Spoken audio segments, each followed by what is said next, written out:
Magsitayo po ang lahat. Dasalin natin ngayon ng Diyos. Dasalin ng Ama at ng Anak at ng Espiritu Santo. Amen. Ang anghel ng Panginoon ay nagbalita kay Santa Maria at siya'y nabibigyan ng Espiritu Santo. Aba, Ginoong Maria, napupuno ka ng grasya. Ang Panginoong Diyos ay sumasa iyo. Bukod kang pinagpala sa babaeng lahat, at pinagpala naman ang iyong anak na si Jesus. Santa Maria, Ina ng Diyos, ipanalangin mo kami makasalanan, ngayon at kung kami mamamatay. Amen. Narito ang alipin ng Panginoon. Maganawa sa akin ayon sa wika mo. Aba, Ginoong Maria, napupuno ka ng grasya. Ang Panginoong Diyos ay sumasa iyo.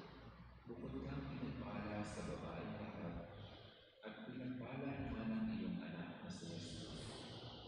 Santa Maria, Ina ng Diyos, ipanalangin mo kami makasalanan, ngayon at kung kami mamamatay. Amen. At ang salita ay nagkatawang tao, at nakipamuhay sa atin. Aba, Ginoong Maria, napupuno ka ng grasya. Ang Panginoong Diyos ay sumasa iyo. Bukod kang pinagpala sa babaeng lahat, at pinagpala naman ang iyong anak na si Jesus. Santa Maria, Ina ng Diyos, ipanalangin mo kami makasalanan, ngayon at kung kami mamamatay. Amen. Ipanalangin mo kami, Santa Ina ng Diyos, nang kami maging dapat na pinagama sa mga pangako ni Kristo. Manalangin tayo. Panginoon ng Diyos, kasi nanunuhaan ang mga kaluluwa ng iyong mahal na grasya. At kayamang dahilan sa pamamagitan ng anghel, ay nakilala namin ang pagkataong tao ni Yesu Cristo, anak mo, paunahan sa mga kalasakit at pagkamatay niya sa krus, mapapakinabangan mo kami ng kanyang pagkabuhay na magmuli. Sa kalwalhatian sa langit, alang-alang kay Yesu Cristo, na aming Panginoon. Amen. Luwalhati sa Ama at sa Anak at sa Espiritu Santo, kapara noong unang-una, ngayon at magpakailanman, at magpasawalang hanggan. Amen. Dumudulog kami sa lilim ng iyong pagsasanggalang, o banal na Ina ng Diyos. Huwag mong hindi pansinin ang aming kahilingan sa aming pangangailangan. Bagkus ay ilayo kami tuwina sa lahat ng panganib, o maluwalhati at pinagpalang Birhen. Amen. Sa ngalan ng Ama, ng Anak, at ng Espiritu Santo. Amen. Magandang gabi po sa lahat. Ngayon po ay Miyerkules sa 2nd linggo sa 40 araw ng paghahanda para sa Pasko ng Pagkabuhay. Ang ating punong tagapagdiwang ay si Reverendo Padre Danichi Wi.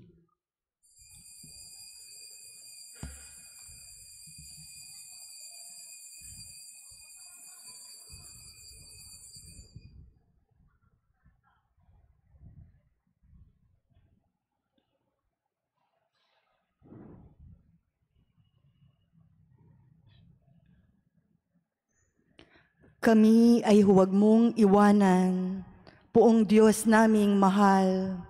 Kami ay huwag mong layuan. Kami ay tunghayan at tulungan, Poong lakas at tanggulan.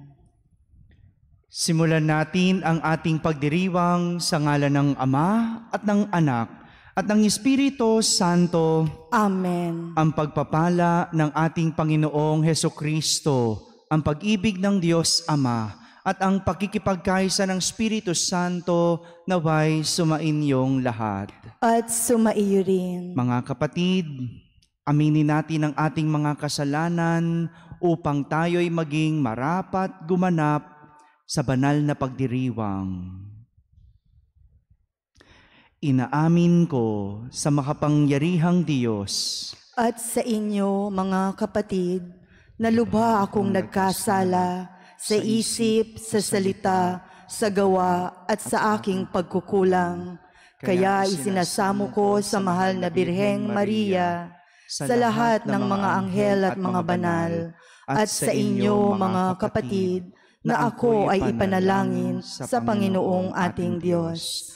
Kaawan tayo na makapangyarihang Diyos, patawarin tayo sa ating mga kasalanan at patnubayan tayo sa buhay na walang hanggan. Amen. Panginoon, kaawaan mo kami. Panginoon, kaawaan mo kami. Kristo, kaawaan mo kami. Kristo, kaawaan mo kami. Panginoon, kaawaan mo kami. Panginoon, kaawaan mo kami. Manalangin tayo. Ama naming makapangyarihan, pamalagiin mo ang iyong sambayanan sa pagkabatid tuwina sa paggawa ng kabutihan at patatagin mo kami sa kasalukuyan upang kami ay makapagkamit ng kaloob mong buhat sa kaitaasan. Sa pamamagitan ni Jesucristo kasama ng Espiritu Santo magpa sa walang hanggan. Amen. Magsiupo po ang lahat.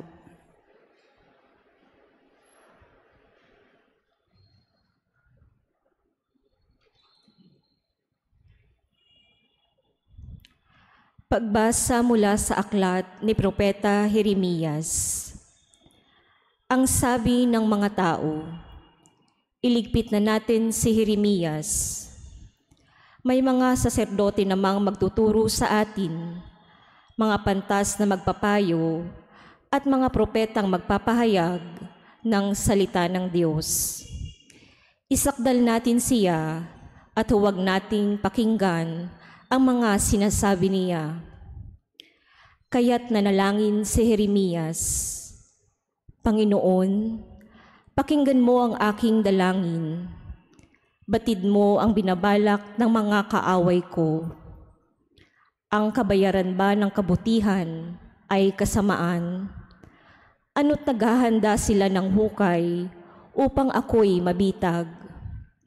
Natatandaan mo kung paano ko sila idinalangin sa iyo upang huwag mong ipalasap sa kanila ang iyong puot. Ang salita ng Diyos. Salamat sa Diyos. Pag-ibig mo'y walang maliw, kaya't ako'y iyong sagipin. Pag-ibig mo ay walang maliw, kaya at ako ay iyong sagipin. O aking patnubay, ako ay iligtas sa patibong nila at umang nabitag. Buhay ko'y nabilin sa iyong mga kamay. Ang pagliligtas mo sa aki, pakamtan. Ikaw ang aming Diyos na tapat at tunay. Pag-ibig mo ay walang maliw, kaya at ako ay iyong sagipin. May mga bulungan akong naririnig mula sa kaaway sa aking paligid. Sa kanilang balak ako'y nanginginig. Ang binabalangkas, ako ay iligpit. Pag-ibig mo ay walang maliw, kaya at ako ay iyong sagipin. Ngunit Panginoon, ang aking tiwala ay nasa sa iyo, Diyos na dakila. Sa iyong kalinga, umaasa ako. Laban sa kaaway ay ipinagtatanggol mo at sa umuusig sa sinumang tao. Pag-ibig mo ay walang maliw, kaya at ako ay iyong sagipin. Magsitayo po ang lahat. Ang sabi ng Poong Mahal, sa daigdig ako ay ilaw. Kapag ako ay sinundan, ang dilim ay mapaparam at sa akin mabubuhay.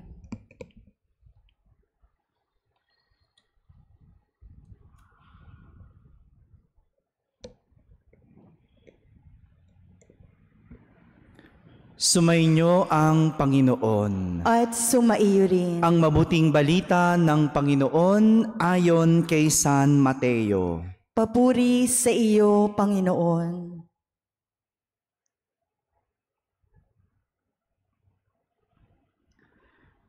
Noong panahong iyon, nang nasa daan na si Jesus patungong Jerusalem, ibinukod niya ang 12. Sinabi niya sa kanila, "Aakyat tayo sa Jerusalem. Dooy ipagkakanulo sa mga punong saserdote at mga eskriba ang Anak ng Tao. Hahatulan siya ng kamatayan at ibibigay sa mga hentil.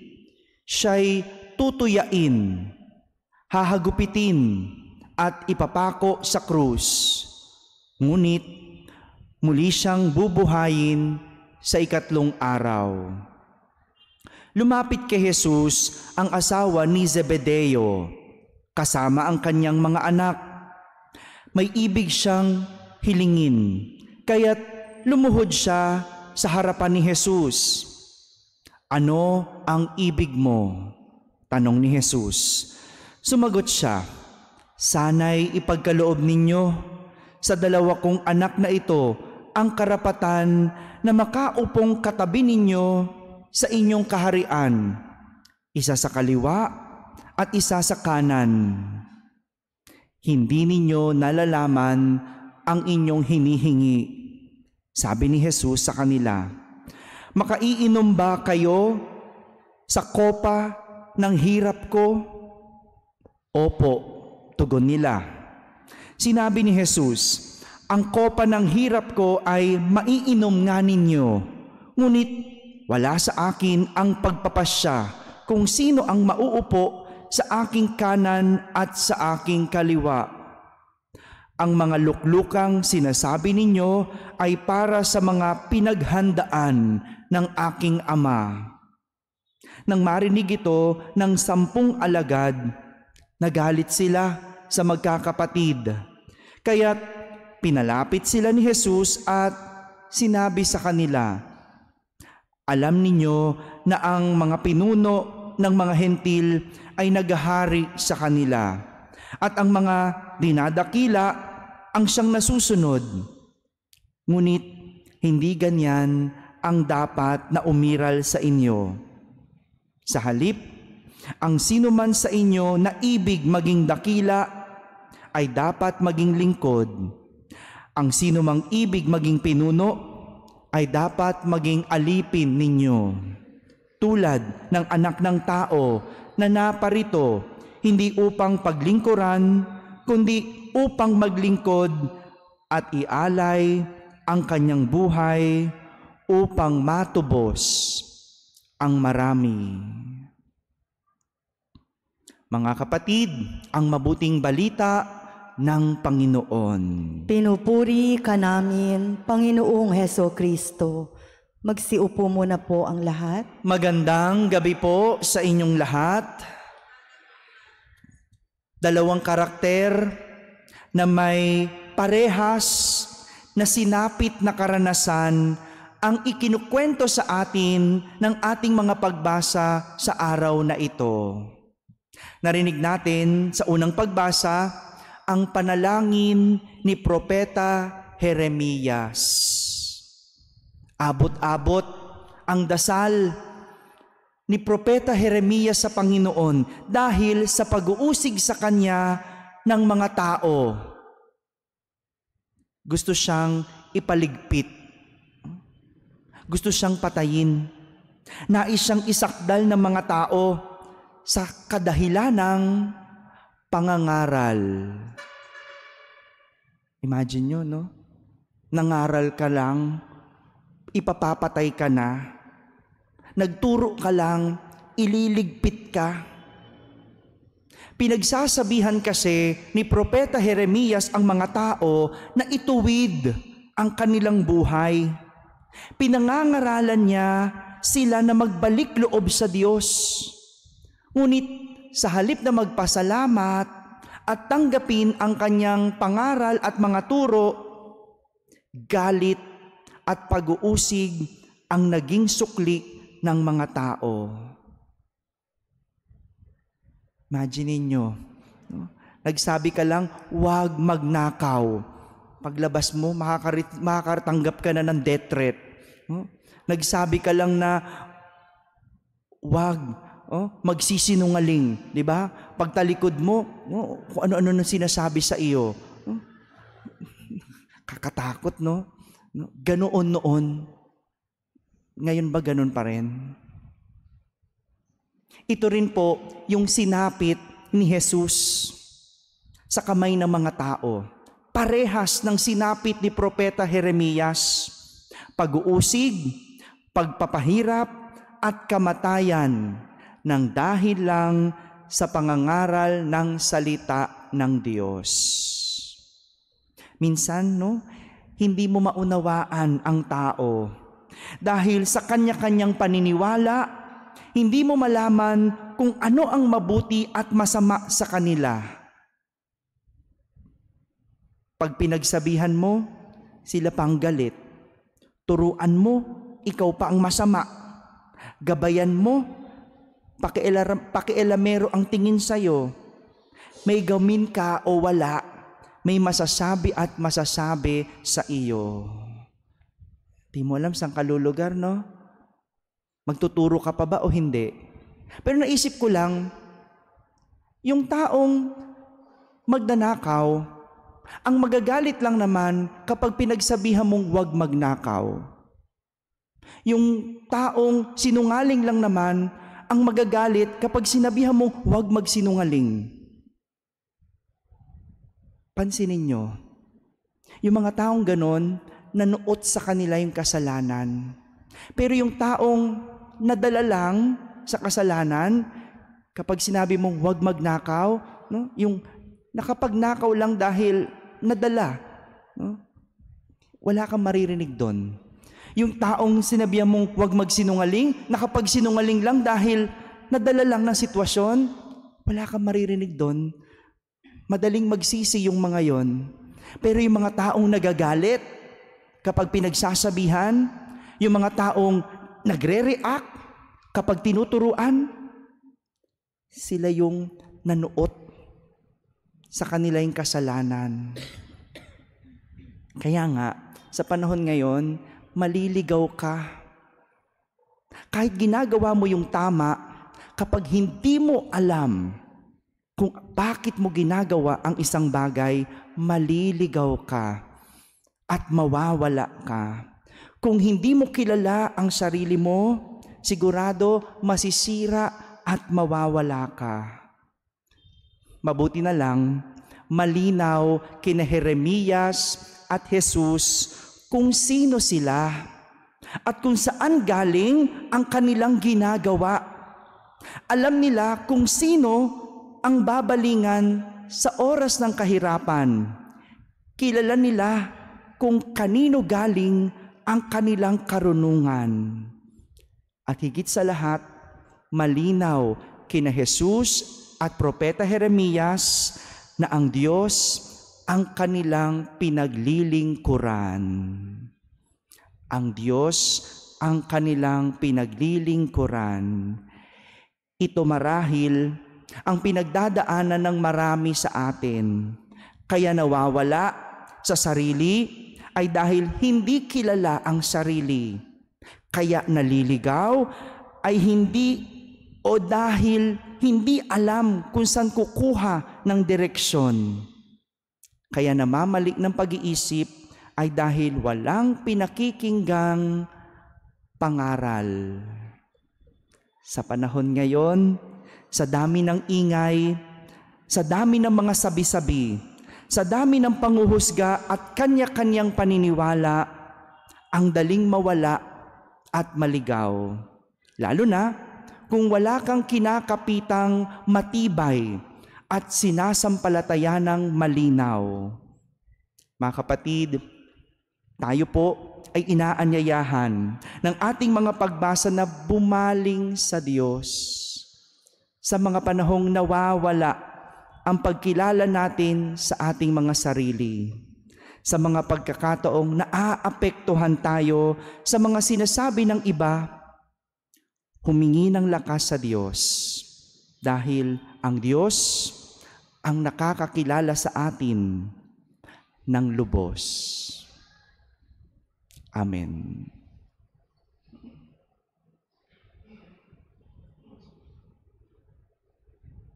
Magsitayo na po ang lahat.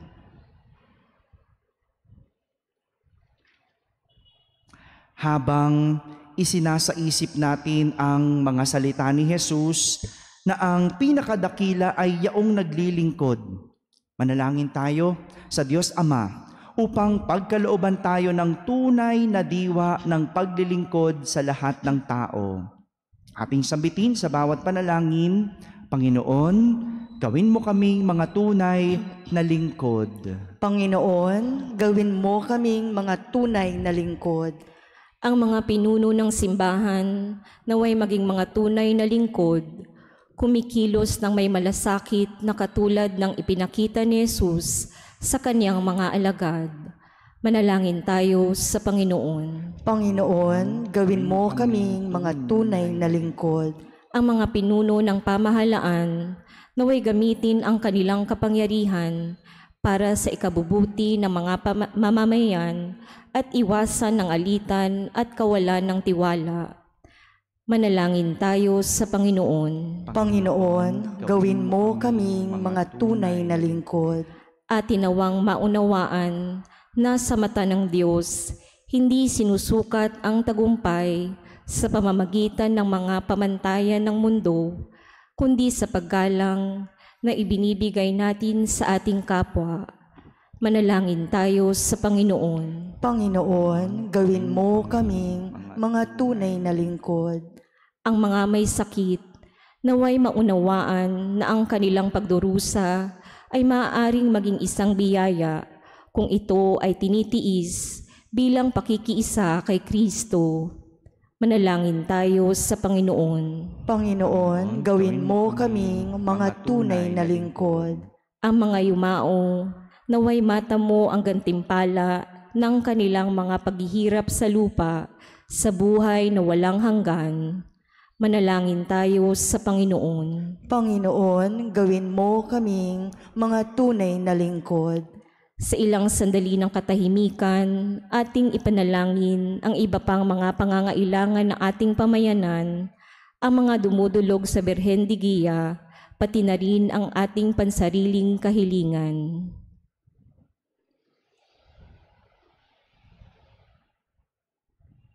Manalangin tayo sa Panginoon. Panginoon, gawin mo kaming mga tunay na lingkod. Ama naming nasa langit, tulungan mo kaming paglingkuran ang isa't isa sa pamamagitan ng pagtulad sa iyong anak na nag-alay ng kanyang buhay para sa amin. Hinihiling namin ito sa pamamagitan ni Kristo na aming Panginoon. Amen. Magsiupo po ang lahat.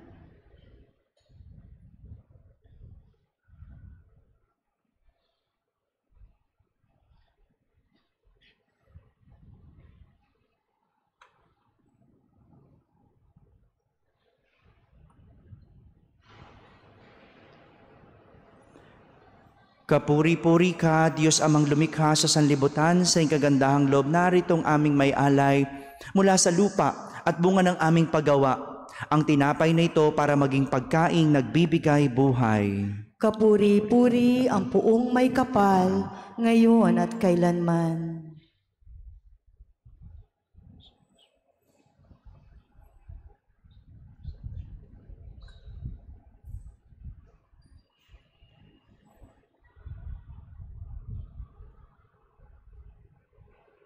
Kapuri-puri ka, Diyos amang lumikha sa sanlibutan, sa iyong kagandahang loob naritong aming may alay mula sa katas ng ubas at bunga ng aming paggawa.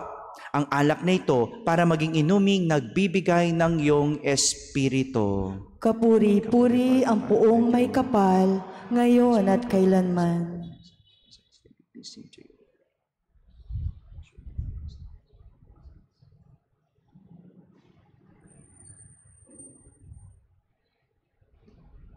Magsitayo po ang lahat. Manalangin kayo mga kapatid upang ang paghahain natin ay kalugdan ng Diyos amang makapangyarihan. Tanggapin nawa ng Panginoon itong paghahain sa iyong mga kamay, sa kapurihan niya at karangalan, sa ating kapakinabangan at sa buong sambayanan niyang banal. Ama naming lumikha, tunghayan mo ang aming inihahain ngayon upang ang pagpapalitan ng kaloob mo at ng aming handog ay magdulot sa amin ng kapatawaran. Sa pamamagitan ni Jesucristo, kasama ng Espiritu Santo, magpasawalang hanggan. Amen. Sumainyo ang Panginoon. At sumaiyo rin. Taas sa Diyos ang inyong puso at diwa. Itinaas na namin sa Panginoon. Pasalamatan natin ang Panginoong ating Diyos. Marapat na siya ay pasalamatan. Ama naming makapangyarihan, tunay ngang marapat na ikaw ay aming pasalamatan sa pamamagitan ni Jesucristo na aming Panginoon. Sa pagbabaka sakali mong kami ay bubuti, isinugo mo si Jesucristo upang pangunahan kami. Bilang pagsunod sa iyong atas na bigay, ipinahayag ng iyong anak ang iyong kalooban na ang mga api at dukha ay kanyang damayan. Ngayon ay iyong inihahandog ang pagkakataong aming maisaloob, ang kanyang ganap at kusang pagdilingkod upang sa iyo ay lagi kaming makasunod. Kaya kaisa ng mga anghel na nagsisiawit ng papuri sa iyo nang walang humpay sa kalangitan, kami nagbubunyi sa iyong kadakilaan. Santo, Santo, Santo, Panginoong Diyos ng mga hukbo, napupuno ang langit at lupa ng kadakilaan mo, o sana sa kaitaasan. Pinagpala ang naparirito sa ngalan ng Panginoon, o sana sa kaitaasan. Magsiluhod po. Ama naming banal, ikaw ang bukal ng tanang kabanalan. Kahit sa pamagitan ng iyong Espiritu ay gawin mong banal ang mga kaloob na ito upang para sa amin ay maging katawan at dugo ng aming Panginoong Hesukristo. Bago niya pinagtiis ang kusang loob na maging handog, hinawakan niyang tinapay, pinasalamatan kanya, pinaghati-hati niya iyon, iniyabot sa kanyang mga alagad at sinabi, "Tanggapin ninyong lahat ito at kanin. Ito ang aking katawan na inihahandog para sa inyo."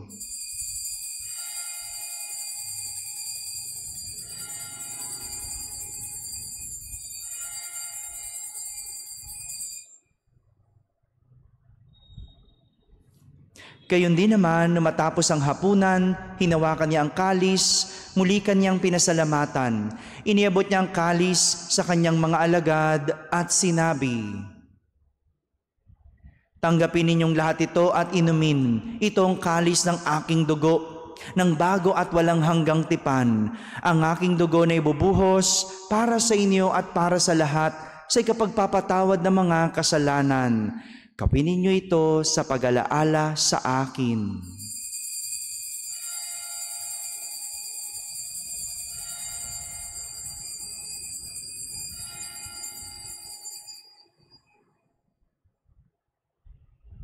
Magsitayo po ang lahat. Ipagbunyi natin ang misteryo ng pananampalataya. Sa krus mo at pagkabuhay, kami ay natubos mong tunay. Poong Jesus naming mahal, iligtas mo kaming tanan, ngayon at magpakailanman. Ama, ginagawa namin ngayon ang pag-alaala sa pagkamatay at muling pagkabuhay ng iyong anak, kaya't inaalay namin sa iyo ang tinapay na nagbibigay buhay at ang kalis na nagkakaloob ng kaligtasan. Kami nagpapasalamat dahil kami iyong minarapat na tumayo sa harap mo para maglingkod sa iyo. Isinasamo namin kaming magsasalo-salo sa katawan at dugo ni Kristo ay mabuklod sa pagkakaisa sa pamamagitan ng Espiritu Santo. Ama, lingapin mo ang iyong simbahang laganap sa buong daigdig. Puspusin mo kami sa pag-ibig, kaisa ni Francisco na aming Papa, ni Jose na aming Obispo at ng Tanang Kaparian. Alalahanin mo rin ang mga kapatid naming nahimlay na may pag-asang sila'y muling mabubuhay, gayon din ang lahat ng mga pumanaw. Kaawan mo sila at patuloyin sa iyong kaliwanagan. Kaawan mo at pagindapating kaming lahat na makasalo sa iyong buhay na walang wakas.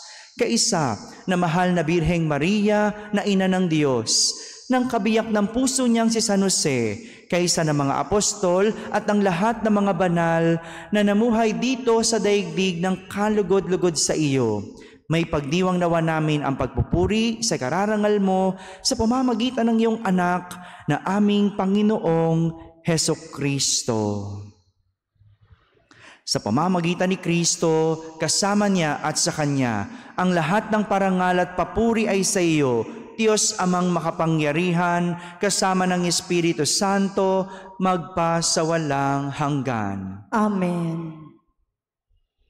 Sa tagubilin ng mga nakahagaling na utos at turo ni Jesus na Panginoon natin at Diyos, ipahayag natin ng lakas loob. Ama namin, sumasalangit ka, sambahin ang ngalan mo, mapasa amin ang kaharian mo, sundin ang loob mo dito sa lupa para ng sa langit. Bigyan mo kami ngayon ng aming kakanin sa araw-araw, at patawarin mo kami sa aming mga sala para ng pagpapatawad namin sa nagkakasala sa amin. At huwag mo kaming ipahintulot sa tukso at iadya mo kami sa lahat ng masama. Hinihiling namin kami iadya sa lahat ng masama, pagkalooban ng kapayapaan araw-araw, iligtas sa kasalanan at ilayo sa lahat ng kapahamakan, samantalang aming pinananabikan ang dakilang araw ng pagpapahayag ng tagapagligtas naming si Hesukristo. Sapagkat iyo ang kaharian at ang kapangyarihan at ang kapurihan magpakailanman. Amen. Panginoong Hesukristo, sinabi mo sa iyong mga apostol, kapayapaan ang iniiwan ko sa inyo, ang aking kapayapaan ang ibinibigay ko sa inyo. Tunghayan mo ang aming pananampalataya at wag ang aming pagkakasala. Pagkalooban mo kami ng kapayapaan at pagkakaisa ayon sa iyong kalooban, kasama ng Espiritu Santo, magpa sa walang hanggan. Amen. Ang kapayapaan ng Panginoon ay laging sumainyo. At sumaiyo rin. Magbigayan kayo ng kapayapaan sa isa't isa. Peace be with you. Peace be with you. Kordero ng Diyos, na nag-aalis ng mga kasalanan ng sanlibutan, maawa ka sa amin. Kordero ng Diyos, na nag-aalis ng mga kasalanan ng sanlibutan, maawa ka sa amin. Kordero ng Diyos, na nag-aalis ng mga kasalanan ng sanlibutan, ipagkaloob mo sa amin ang kapayapaan. Magsiluhod po.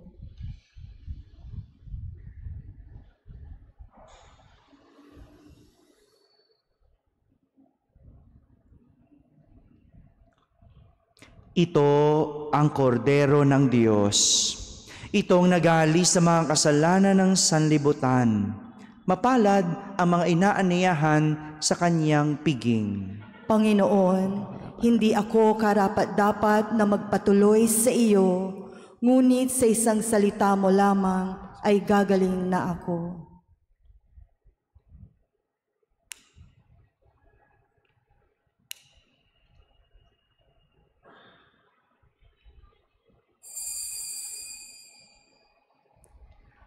Anak ng tao ay dumating, paglilingkod ang layunin, hindi para mang-alipin, kundi upang maihain ang kanyang buhay sa atin.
Ama naming mapagmahal, nilob mong kami ay magsalo-salo sa piging ng muling pagkabuhay ng anak mo.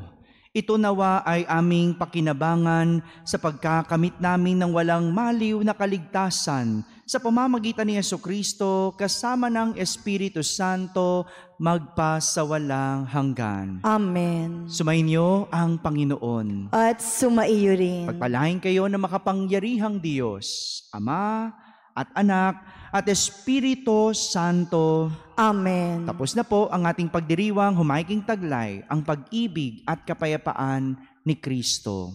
Salamat sa Diyos.